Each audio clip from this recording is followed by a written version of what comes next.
오늘 설교의 본문이 되는 우리 성경은 마태복음 13장 3절에서 9절까지 있는 말씀입니다. 마태복음 13장 3절에서 9절까지의 말씀 한 절씩 나누어 읽겠습니다. 예수께서 그들에게 비유로 여러 가지 일을 말씀하셨다. 그는 이렇게 말씀하셨다. 보아라, 씨를 뿌리는 사람이 씨를 뿌리러 나갔다.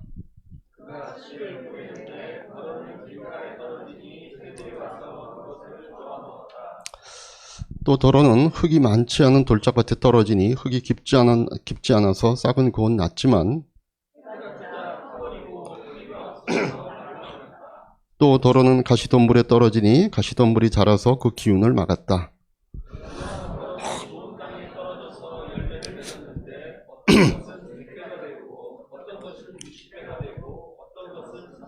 네, 같이 봅니다. 귀 있는 사람은 들어라. 아멘. 말씀 나누기 전에 다시 한번 우리 앞에 옆에 분들 보시면서 서로에게 하늘복으로 축복하십시다. 하늘복 많이 받으십시오. 인사합시다. 네, 하늘복 많이 받으십시오.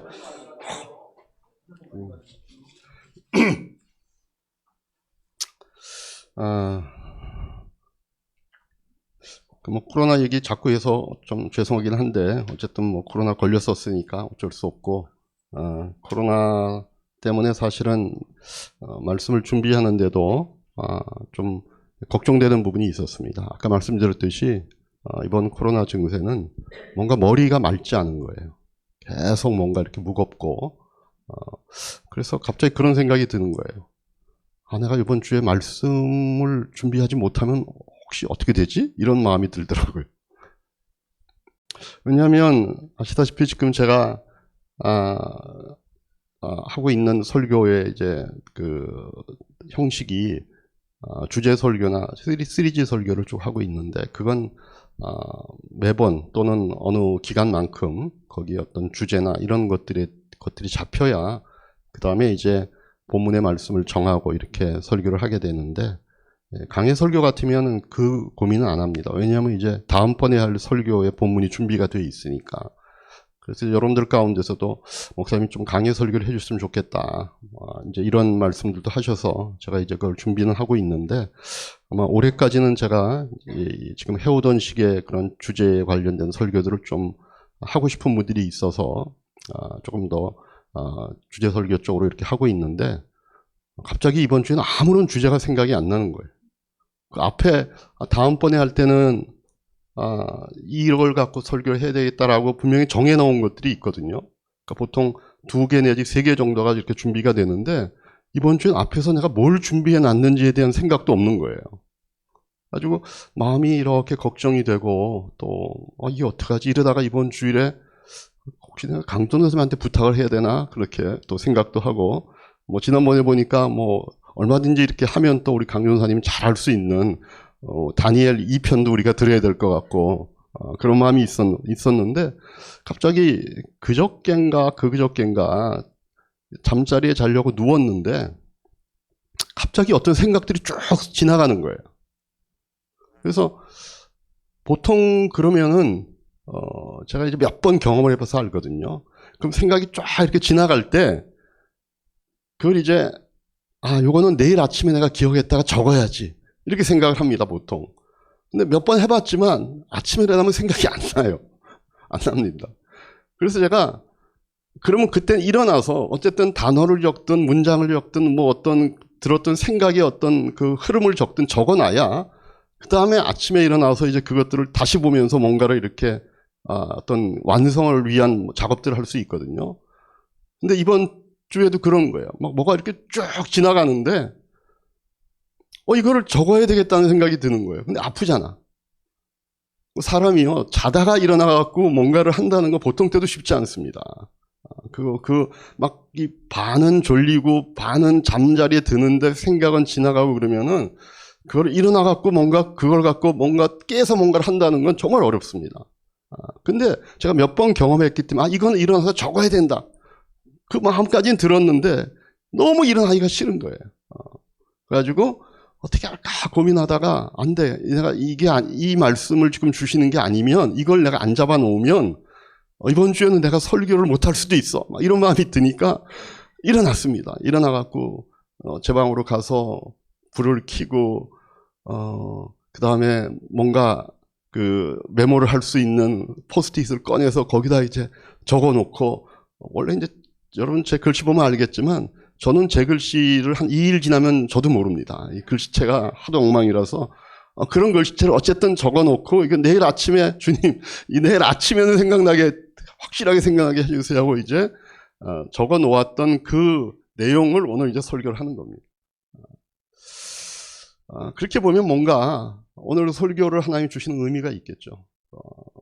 못할 수도 있었던 설교의 내용이지만 어쨌든 저는 저 나름대로 최선을 다해서 또 그 생각들이 잊혀지지 않도록 이렇게 주신 건데, 아마 제가 오늘 여러분들하고 나누고 싶은 내용은 그날 그 잠결에 주신 하나님의 이 어떤 말씀에 한 10분의 1도 안 될 수도 있습니다. 어쨌든 그게 굉장히 좋았거든요. 그 말씀이 주님이 우리에게 이 말씀을 주시는구나.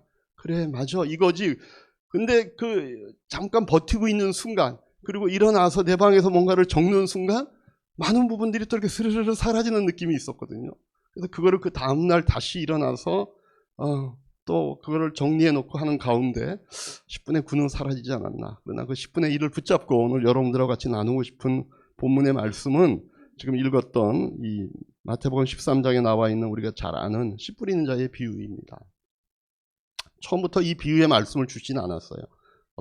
다른 어떤 의미에서는 어떤 개념, 생각에 대한 얘기를 먼저 주셨고, 나중에 이제 제가 이 말씀은 오늘 이 씨 뿌리는 비유의 본문하고 맞겠구나라고 생각을 해서 이제 나중에 연결을 한 건데, 사실 이 마음이 시작된 것은 이런 것 때문에 그렇습니다. 우리가 이 인생을 살다 보면 이런 마음이 들 때가 있어요. 혹시 지금 내가 어떤 기회를 놓쳐버리는 거 아닌가? 나에게 어떤 찬스가 주어졌는데 그걸 내가 지금 제대로 붙잡고 있지 못하는가에 대한 어떤 아쉬움, 그죠? 그래서 그때 내가 이걸 붙잡았어야 되는데, 내가 지금 힘들고 어려운 게 그때 내가 나에게 다가왔던 어떤 기회나 찬스 같은 것들을 내가 붙잡거나 또는 그것을 제대로 선용하지 못한 결과가 아닐까라고 하는 이런 마음들이 우리에게 들 때가 있는 겁니다. 제가 이런 생각을 왜 했냐면, 이제 11월이 되면 다니엘 기도회라고 하는 걸 합니다. 저도 예전에는 몰랐는데 이제 작년에 우리가 산돌교회 예배당을 빌려서 예배를 드리면서 산돌교회에서 그 홍보를 하더라고요. 포스터도 붙여놓고. 그래서 11월이 되면 이제 그 오륜교회라고 하는 그 장로교 합동축 교회에서 다니엘 기도회라고 하는 것들을 하는데, 역사가 꽤 됐어요. 2017년부터 시작을 했으니까. 처음에는 그 오륜교회 자체적으로 시작한 그 기도회인데, 지금은 이제 약 전 세계의 16,000여 교회가 21일 동안 그 다니엘 기도회에 참여해서 이제 그걸 이제 전 세계적으로 중계를 하니까 뭐 교회적으로 참여하는 교회도 있고 개인적으로 참여하는 그런 성도들도 있고, 그래서 약 21일 동안 기도회를 하는 이런 중보기도 회의입니다. 그래서 저도 작년에도 그래서 한번 참여를 했었고, 올해도 집에서 제가 아내하고 같이 그 기도회에 참여를 하면서 은혜 받는 거가 참 많이 있었는데, 그것과는 별개로 드는 두 가지 생각이 있는 거예요. 한 가지는 뭔가 하면 이렇게 정말 다양한 강사들의 간증의 사례들이 왜 우리 교회, 왜 제가 목회하는 목회지는 아직 없을까라고 하는 그런 아쉬움이 하나 있었고, 두 번째는 그런 간증 속에서 나오는 깨달음과 그런 성숙의 기회들을 왜 나는 우리 교회 교인들에게는 아직까지 제공하지 못하는 듯한 그런 느낌이 들까라고 하는 그런 아쉬움이 있었던 거예요. 여러분들, 교회가 작으면 생기는 아쉬움이 있습니다. 저는 예전에는 우리 이야기교회 전신인 구민안포교회가 처음에 이제 설립을 해서 제가 또 우리 교인들에게 했던 교회가 작으니까 이런 아쉬움이 있습니다라고 얘기했던 그때의 그 얘기는 뭐였냐면, 옛날에 제가 원래 있었던 승동교회라든가 남포교회 같은 데는 많은 성가대원들이 있었잖아요. 그래가지고 뭐 1부 성가대, 2부 성가대가 있고 그래가지고 예배를 드릴 때 보면 그 성가대들의 그 찬양 소리, 그죠? 막 이런 것들이 이렇게 들리면서 우리가 예배를 드렸었던 그런 분위기였는데, 교회가 작아지니까 그냥 성가대원을 할 사람이 별로 없는 거예요. 그래서 다행히 그때 우리는 남성 성가대를 만들어서 남성들이 성가대 팀을 하는 좀 독특한 그런 분위기긴 했는데, 제가 그때 그래서 참 교회가 작아지니까 이런 성가대 찬양에 맞춰서 우리가 예배드리는 이 분위기가 없어서 참 아쉽습니다. 이런 얘기를 했던 기억이 나는데, 근데 사실은 그보다 더 정말 교회가 작아지니까 생기는 아쉬움이 있어요. 뭐 여러 가지가 있겠죠. 그런 찬양대가 규모가 적어진다든가 아예 없어진다든가, 우리가 가정교회를 하면서 그 필요성은 많이 적어졌지만, 그렇지만 그 가운데서 목회자로서 느끼는 가장 큰 아쉬움이 뭔가 하면, 뭔가 성도들에게 좋은 신앙교육과 그런 훈련 프로그램을 제때 제공하지 못한다는 그런 아쉬움이 제 마음에 있는 거예요. 제가 몸이 하나밖에 없으니까, 그죠? 좀 이렇게 목회자들도 많고 교회 규모가 있고 그러면은 또 그걸 들을 수 있는 성도들도 많고 그러면 언제든지 그런 것들을 위해서 과목을 오픈을 하면은 들을 사람들도 있는 거고, 그거를 또 강의할 수 있는 그런 목회자들도 또 있는데, 그냥 혼자서 또 적은 인원들이 하려 보니까 좋은 삶 공부가 있고 좋은 어떤 섬김의 프로그램들이 있는데도 불구하고, 그걸 저분에게는 이게 정말 필요해, 저 성도에게는 이 공부를 하면, 이 훈련을 하면 너무 좋겠다라고 하는 마음이 있는데도 불구하고 그게 잘 안 될 때가 있는 거예요. 그리고 그런 아쉬움이 늘 목회자한테는 있는 거예요. 이게 이제 목회자의 마음만이 아니라 성도들도 마찬가지겠죠. 성도들도 정말 어떤 교회의 규모와 관계없이 뭐 신앙적인 성숙을 갈망하는 성도라면, 우리 교회에 이번에 이런 성경 공부, 이런 우리의 신앙의 성숙을 위한 프로그램이 좀 있었으면 좋겠다라고 하는 그런 아쉬움이 다 있습니다. 그리고 실제로 그런 교육과 그런 훈련 프로그램을 통하여서 우리의 신앙을 성장시키는 마음을 갖고 있다는 거 너무나 좋은 마음이죠. 그리고 실제로 그런 마음을 통해 하나님께서 그 성도들과 교회를 성장시키는 데 사용하는 것도 사실입니다. 근데 제가 오늘 여러분과 좀 말씀을 나누고 싶은 것은 뭔가 하면, 우리 어떤 영적 이해라든가 우리 어떤 깨달음이나 어떤 성숙과 진보는 이런 교육이나 훈련 프로그램과 반드시 비례하는 것만은 아니더라라고 하는 사실입니다. 물론 그런 경우도 있습니다. 하나님이 그런 방식을 사용하십니다. 근데 오늘 우리가 살펴보려고 하는 하나님의 일하심의 방식을 우리가 좀 정확하게 보면, 좀 다른 각도에서 우리의 신앙과 믿음의 어떤 성숙을 위한 그 어떤 그 이유, 그리고 어떤 그런 시점들을 조금 더 다른 각도에서 확인해 보게 된다라고 하는 것이죠. 우리가 놓쳐버린 어떤 그 기회들, 우리가 잃어버린 어떤 그런 찬스들, 그런 아쉬움들이 우리 인생 가운데 그렇게 꼭 절망적인 것으로 우리에게 느껴질 필요는 없다라고 하는 얘기를 여러분들하고 나누고 싶은 겁니다. 여러분, 우리가 어떤 의미 있고 가치 있는 걸 이해하고 깨닫고 그것을 내 삶에까지 적용하게 되는 것, 또 어떤 그것이 의미 있는 찬스다, 이건 너무나 소중한 어떤 기회다라고 하는 걸 그런 붙잡는 순간은, 지금 내가 선택을 해서 하는 성경 공부, 내가 어떤 참여하는 간증 집회, 내가 어떤 참여하게 되는 신앙 성장 프로그램에 우리가 그것을 하고 있기 때문만이 아니라, 그건 하나님의 때가 되었기 때문에 일어나는 역사라고 하는 사실입니다. 그러면 하나님의 때가 됐기 때문에 일어나는 역사입니다. 우리가 그걸 종종 뭐라고 착각하는가 하면, 지금 내가 이걸 했기 때문에, 내가 여기에 참여하고 있기 때문에, 내가 이걸 선택했기 때문이라고 우리는 착각할 때가 많습니다. 그래서 만약에 내가 그런 나의 선택과 내가 그걸 붙잡는 어떤 나의 의지와 이런 것들이 만약에 없을 때, 그런 나에게 정말 중요한 순간들이 지나가 버리면 어떡하나라고 하는 그런 미래에 대한 걱정과 염려들이 우리에게는 자연스럽게 따라온다는 거죠. 여러분, 하나님의 때라고 하는 게 뭘 얘기하는 겁니까? 로마서 5장 6절을 보시면 하나님의 때에 대한 표현이 이렇게 나옵니다. 같이 한번 읽겠습니다.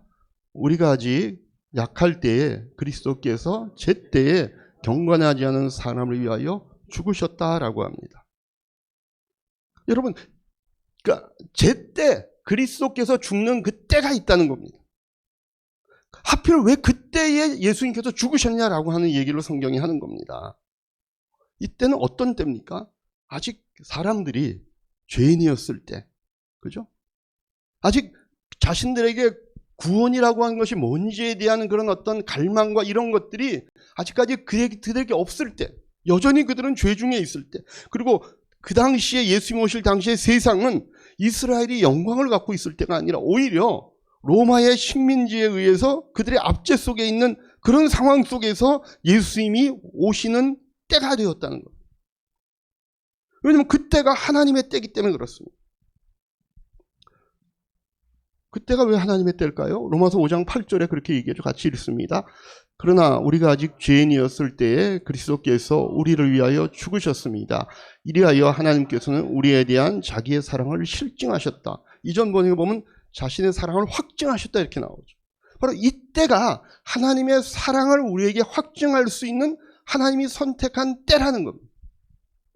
그래서 그게 바로 제 때라는 겁니다. 그리스도께서 죽으실 바로 그 때라는 겁니다.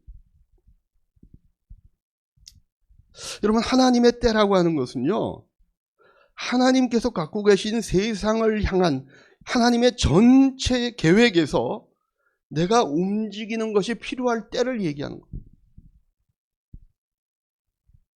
그리고 그걸 위하여 하나님께서 지금 이 전체 세상을 향해 갖고 계신 이 계획에서 지금 이 지점에서 내가 뭔가 영적으로 깨달음과 이해와 한 단계 올라갈 필요가 있게 된 그때를 얘기하는 거예요. 이게 저는 뭐 게임을 잘 모르고 못하는데 저희 딸은 잘하는 것 같더라고요. 열심히 뭐 밤마다 뭔가 컴퓨터하고 친한 것 같은데 제가 하는 유일한 게임은 뭐 테트리스나 뭐 이렇게 뭐 그런 것 정도인데 요즘 하는 게임을 이렇게 보면 뭐 하다 보면 거기서 무슨 뭐 아이템을 산다 그러고 뭐 이렇게 갖고 막 그 주인공에게 막 힘도 보태주고 무슨 무기도 막 주고 막 이러는 게임들이 많더라고요.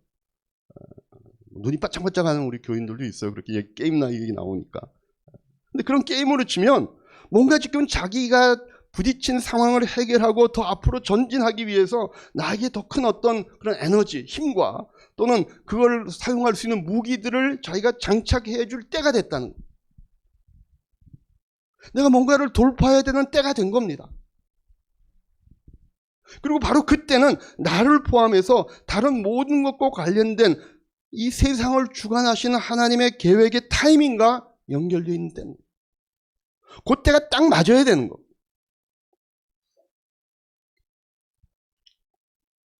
그럼 우리는 인생을 살면서 신기하게도 모든 문제를 다 자기 문제로만 봅니다. 자기 입장에서만 봅니다.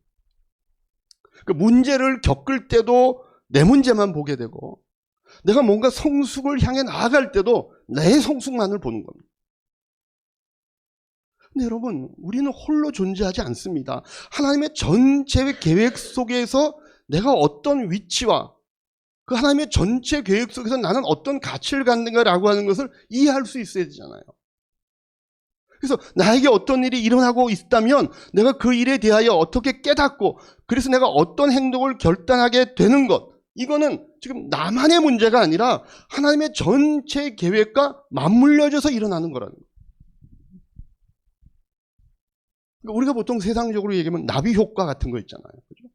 저 멀리 저쪽 지구 반대편에서 나비의 날개짓이 그게 그 파동이 점차 영향을 미쳐서 지금 이 멀리 떨어져 있는 지금 여기까지 와 있는 나에게 뭔가 영향을 미치듯이 나에게 일어나고 있는 이 일은 나 혼자에게만 의미가 있고 가치가 있는 것이 아니라 하나님의 전체 이 우주를 섭리하시는 하나님의 이 우주적 계획 안에 나의 움직임 하나가 갖는 가치가 지금 필요한 겁니다. 하나님께 있어서. 마치 우리가 잠겨져 있는 금고문을 열 때 내가 지금 누르는 번호 하나만 중요한 것이 아니라 그 번호를 누를 때 일어나는 다양한 숫자의 조합이 순식간에 착착착 맞춰져서 그 금고의 문이 열리는 것과 같은 겁니다. 여러분, 우리가 어떤 공부, 어떤 코스, 어떤 훈련 프로그램에 참여해서가 아니라 하나님의 때가 되었기 때문에 우리가 어떤 공부나 코스와 만나게 되는 것이고 또 그 공부와 훈련 코스를 통해 어떤 이해와 깨달음과 결단의 자리에까지 가는 겁니다. 내가 먼저가 아니라 하나님의 때를 위한 하나님의 일하심이 그보다 앞에 있다는 것이죠. 오늘 본문에서 그런 하나님의 일하심의 방법에 대한 우리 어떤 그 눈을 좀 띄워주는 얘기들이 나오죠. 오늘 우리가 읽은 본문에 보면 하나님이 세상에서 일하시는 방식에 대한 어떤 힌트가 있는데, 오늘 이 비유에서 보듯이 씨를 뿌립니다. 씨 뿌리는 자가 씨를 뿌리는데, 씨 뿌림의 방식이 우리가 평소에 하는 씨 뿌림의 방식과는 좀 다릅니다. 보통 우리가 알고 있는 우리나라에서 익숙하게 우리가 경험하는 씨 뿌림의 방식은 줄 뿌림의 방식이라고 해요. 이건 뭔가 하면은 이제 씨를 뿌리기 위해서 준비를 해놓는 겁니다. 밭을 갈아서 일항을 만들어 놓고 거기다가 씨앗의 종류에 따라 하나하나 심을 수도 있고, 그러나 가능하다면 그 씨앗이 손실되지 않게 그 만들어 놓은 일항과 고랑 사이에 거기에 이제 씨를 심는 거죠. 묘목을 심거나. 그렇게 일반적으로 파종을 합니다. 그게 우리에게 익숙합니다. 그러나 지금 성경에서 말씀하고 있는 이 씨 뿌림의 방식은 우리나라 스타일의 방식이 아닙니다. 이거는 흩어 뿌림의 방식입니다. 이건 어떻게 뿌리냐 하면은 그렇게 땅을 파고 거기에 한 톨 한 톨 씨앗을 심는 것이 아니라 그냥 씨를 그냥 뿌리는 겁니다. 만약에 이렇게 줄 뿌림의 방식처럼 씨앗을 하나하나 심는다 그러면은 그것은 모든 씨에게서 싹이 자라나고 그것이 성장할 수 있는 가능성을 다 기대한 채 그런 조건 속에서 심는 겁니다. 그거는 당연히 거기서는 뭔가 싹이 나야 되고 거기서 어떤 커나가야 되는 것들이, 그것이 오히려 자연스러운 것인지 그게 씨가 갑자기 죽는다든가 이런 것들은 사고인 겁니다. 그러나 지금 이스라엘 같은 환경에서는 파종할 때 이게 워낙 건조한 땅이고 워낙 돌이 많고 워낙 밭으로서의 기능을 잘 못하는 땅들이 많기 때문에 씨를 뿌릴 때 그냥 흩어 뿌리는 겁니다. 비가 올 때를 맞춰가지고 급하니까. 그리고 난 다음에 땅을 가는 겁니다. 그러니까 처음 뿌릴 때는 씨는 여러 조건의 땅에 무작위로 떨어지는 겁니다. 그래서 이게 길가에 떨어질 수도 있고 가시덤불 속에 있는 떨어질 수도 있고 그 다음에 돌짝밭에 떨어질 수도 있고, 그러니까 많은 씨들이 손실되는 것이 너무나 자연스러운 겁니다. 그러니까 우리가 나라에서의 씨를 뿌리는 방식과 기대하는 바가 너무 다릅니다.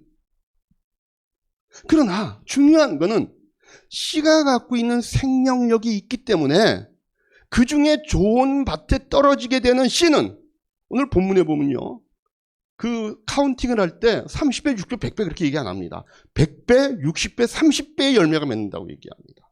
왜냐하면 맺히는 열매로 인한 그 어떤 기쁨, 그 소득으로 인한 어떤 결실이 너무나 그 농부의 마음을 채워주기 때문에 30배부터 보이는 게 아니라 이게 100배부터 보이는 거예요. 그만큼 씨를 흩뿌리기 때문에 받던 그 손실분을 채워주고도 남아서 그 손실의 기억을 잊을 만큼의 기쁨을 그 농부에게 준다는 겁니다. 뭐 때문에? 씨가 갖고 있는 생명력이 있으니까. 여러분, 오늘 이 비유는 다양하게 우리가 해석할 수 있지만 오늘 제가 여러분들하고 말씀드린 주제에 연결해서 말씀을 드리고 싶은 것은, 여러분, 하나님의 일하심의 방식입니다. 하나님의 일하심의 방식은 어느 시점 어느 순간에 꼭 이 방식을 통해서만 되는 줄뿐의 방식이 아니라는 거예요. 언제 어느 때나 조건이 되면 엄청난 결실을 기대할 수 있는 흩뿌림의 방식으로 하나님은 이 세상에 일하십니다. 하나님은 뭘 자신 있어 하시냐면 그 씨가 가진 생명력을 알고 계시기 때문에 그러는 겁니다. 이건 흩뿌려도 때가 되고 하나님이 결실을 위해서 필요하신 움직이실 때가 되면 그거는 그간에 우리가 허비했던 것 같은, 우리가 그냥 흘려보낼 것 같은, 그냥 이 순간은 내가 잡았어야 되는데 이게 안 됐구나라고 하는 것들을 다 보상하고도 남을 만큼 우리에게 맺게 하는 열매가 크다라고 하는 걸 하나님이 우리에게 기대하게끔 하는 것입니다. 그래서 이 비유의 끝이 재미있게 끝나죠. 9절에 귀 있는 사람은 들으라라고 얘기합니다. 여러분, 귀 있는 사람은 들으라고 하는 것으로 마치는 이 비유의 가치가 뭐겠습니까? 그 귀 있는 사람은 들으라고 얘기한 다음에 11절과 12절에서 뭐라고 얘기합니까? 우리 같이 한번 읽겠습니다. 시작. 예수께서 그들에게 대답하셨다. 너희에게는 하늘나라의 비밀을 아는 것을 허락해 주셨지만 다른 사람에게는 그렇게 해주지 않으셨다. 가진 사람은 더 받아서 차고 남을 것이며 가지지 못한 사람은 가진 것마저 빼앗길 것이다. 네. 그러니까 들을 귀가 있는 사람들에게는 이러한 차고 넘칠 만큼 그것들을 나중에 더 엄청나게 그가 그것들을 누리게 될 것이고, 들을 귀가 없는 사람들은 그 가지고 있는 것마저도 의미 없는 일들이 그냥 벌어지게 된다는 겁니다.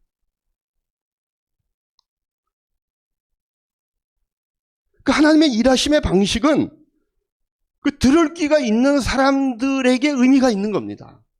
들을 귀라고 하는 건 뭡니까? 하나님께서 지금 일하시는 방식이 마치 생명력을 갖고 있는 씨앗을 뿌리는 것과 같은 방식으로 일하신다라고 하는 것들을 이해하고 있는 것입니다.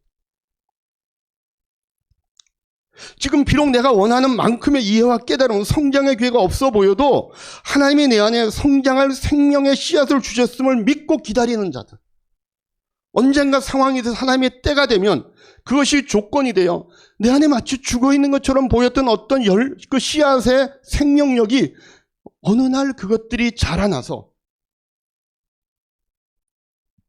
나에게 뭔가 아쉬웠던, 나에게 뭔가 손해로 여겨졌던, 나에게 뭔가 의미 없는 시간들을 여겨졌던 그 많은 것들을 보상하고도 남을 만큼의 어떤 열매들을 풍성히 누릴 수 있는 시간이 온다는 겁니다.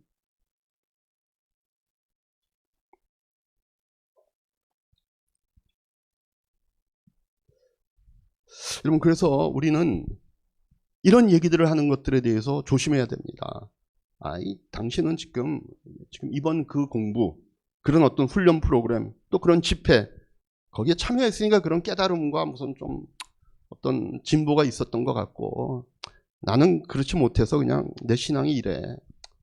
뭔가 그런 깨달음과 은혜, 이건 나하고는 조금 거리가 먼 것 같아. 그런 표현들을 우리는 사실은 조심해야 합니다.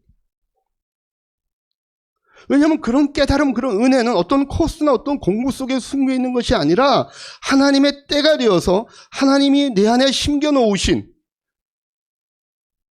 생명의 씨앗들이 발화되는 때를 우리는 기다리면 되는 겁니다.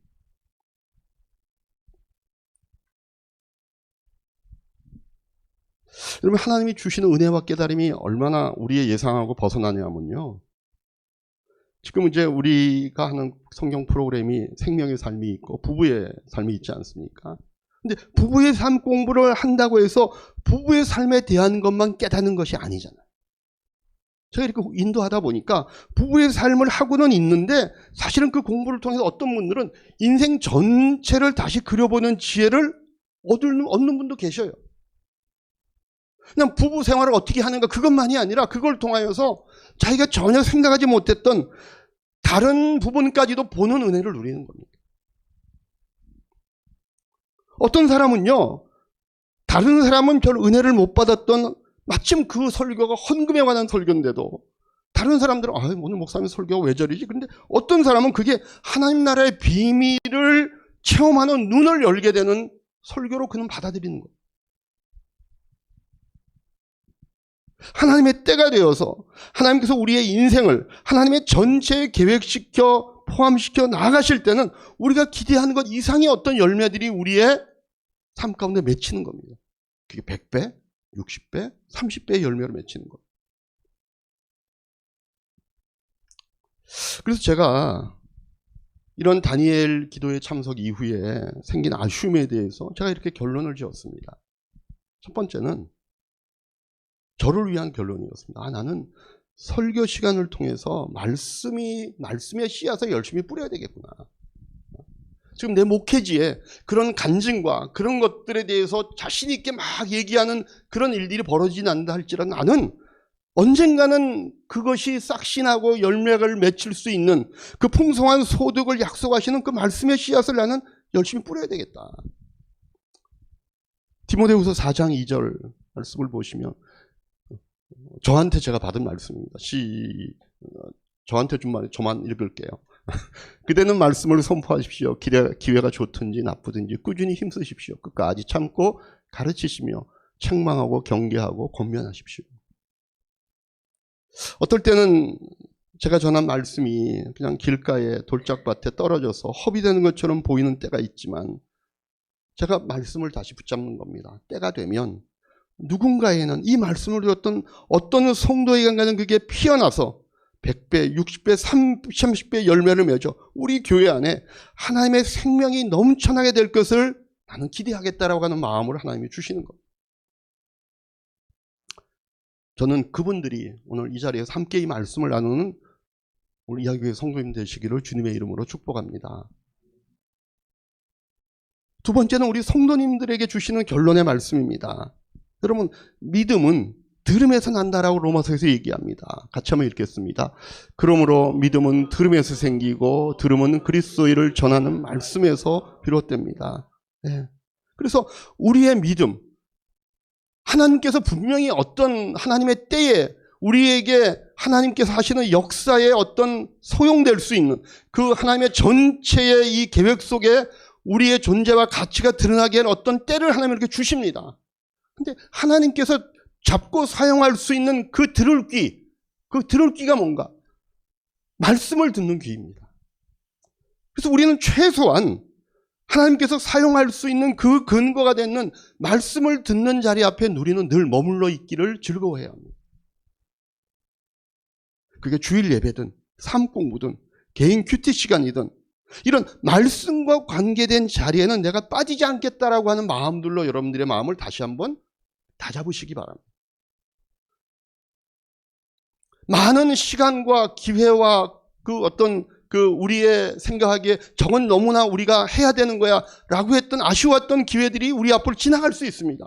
그러나 그 모든 것들이 나중에는 회복이 될 텐데 그 회복이 되는 그 근거가 뭐냐? 거기에 필요한 그 원료가 뭐냐? 하나님의 말씀인 겁니다. 하나님의 방식이 흩어보는 방식이기에 언제 내가 듣는 그 자리가 좋은 밭으로 변할지 모릅니다. 언제 하나님께서 이제는 비가 와 이렇게 해서 그 땅에 떨어진 많은 씨앗이 있는 자리를 하나님이 그것을 밭을 일구는 시점으로 사용할지 모릅니다. 그러기 위해서는 그 말씀을 듣는 자리에 우리가 우리의 마음을 열고 있어야 됩니다. 그래서 여러분들 말씀을 듣는 것을 방해하는 어떤 세상적인 급한 일들, 어떤 내 상황에 어떤 바쁜 일들, 이런 것들이 돌덩어리가 되고 가시덤불이 되지 않도록 여러분들이 말씀을 듣는 자리 앞에서는 늘 최선을 다할 수 있기를 바랍니다. 그래, 그걸 통하여 하나님께서 여러분들을 하나님의 열매를 맺는 시점에 사용하실 것입니다. 우리 열처녀의 비유 잘 아시죠? 열처녀의 비유가 나오는 우리 그 본문 한번 찾아서 같이 다 읽을 시간은 없으니까 25장 13절의 결론이 그렇죠. 25장 14절 같이 읽습니다. 시작. 그러므로 깨어 있어라. 너희는 그날과 그 시각을 알지 못하기 때문이다. 이거는 뭐 여러 의미로 해석이 되는 비유이기도 한데 오늘 우리가 나누었던 이 주제와 연결해서 같이 사용하면 언제 하나님께서 우리에게 주시는 그 은혜의 때가 있을지 우리 모릅니다. 그래서 우리 깨어 있을 필요가 있죠. 깨어 있을 필요가 있습니다. 그 10명의 처녀 가운데 미리미리 기름을 준비하지 못했던 5 처녀의 그 아쉬움을 우리가 알지 않습니까? 그 기름을 준비하는 게 뭔가? 우리가 말씀 앞에 나오는 자리, 그죠? 말씀을 붙잡고 그 말씀을 통해 역사하시는 하나님의 은혜를 기다리는 그 마음을 저는 얘기한다고 봅니다. 오늘 사랑하는 우리 이야기의 성도 여러분, 여러분들의 인생 가운데 지금 제가 그저 교회이기 때문에 우리가 하나님의 말씀을 듣는 자리, 그 말씀으로 우리가 깨닫는 자리, 말씀을 이해하고 그 말씀이 우리의 신앙의 성숙을 이끌어가는 것에 대해서만 얘기를 드렸지만 우리가 이 얘기를 넓히면 우리가 인생을 살면서 겪는 많은 이거는 기회인데, 이거는 찬스인데, 이거는 내가 활용해야 되는데 라고 하는 것들을 우리가 미처 붙잡지 못하고 지내보내서 마음속에 염려가 되고 걱정이 되고 뭔가 후회가 되는 그런 시점들도 있지 않습니까? 그런 것까지 포함해서 하나님이 때가 되면 여러분들의 인생을 우리가 기대했던 것 이상의 모습들로 하나님이 만들어 가실 것입니다. 그게 하나님의 자녀들에게 준 약속입니다. 그걸 위해서 어쨌든 가장 중요한 거, 그렇게 역사하시는 하나님의 말씀을 듣는 자리 앞에 여러분들이 머물러 있어야 한다는 겁니다. 그래서 주일 예배, 그리고 삶 공부의 자리, 그리고 여러분들의 개인 큐티 시간, 그리고 말씀과 관계된 많은 자리 속에 여러분들이 이 자리를 통해서 역사하시는 하나님을 기대하면서 그 자리에 늘 머물러 계시는 사랑하는 이야기의 성도님들 되시기를 주님의 이름으로 축복합니다. 기도하겠습니다.